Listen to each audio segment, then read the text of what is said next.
So let's talk for a couple of minutes about tuning into our physical hunger cues, which for many of us can be as important as what we eat.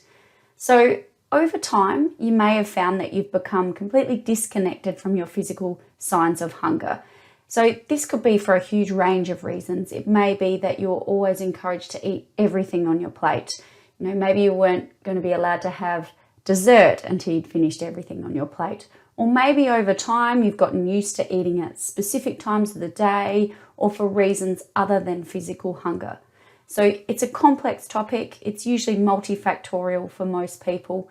But what we can do is start to ask ourselves a few questions in the lead up to eating to really help us to start to tune back into our physical hunger cues. So, our growling stomach, that sensation of emptiness in the stomach. And then there are more extreme versions of feeling very hungry, like fatigue, nausea, headaches. We obviously don't want to quite get there, but we want to catch it at those early stages where we are starting to feel, those early signs of physical hunger.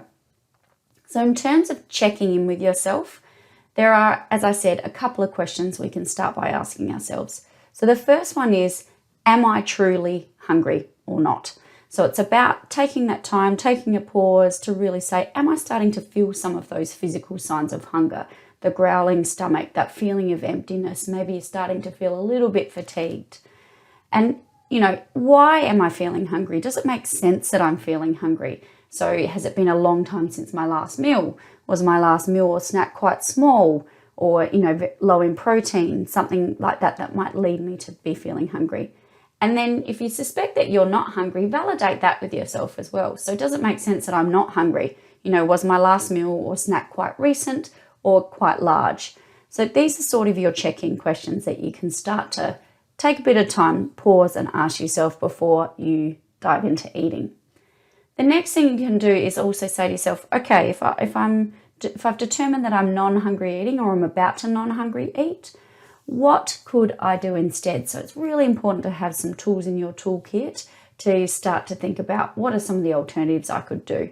So making a plan, is it that I'm going to go and read a part of my book, play with the kids, play with the dog, go for a walk, listen to my favorite playlist. Whatever that might be, have a bit of a diversion strategy to help you move away quickly from non-hungry eating if you identify that you're about to do it. So I hope that's helped. I think everyone has times when they non-hungry eat. Don't be too hard on yourself, but it's really about, where possible, starting to pause, check in before you eat to see whether you're truly hungry or not.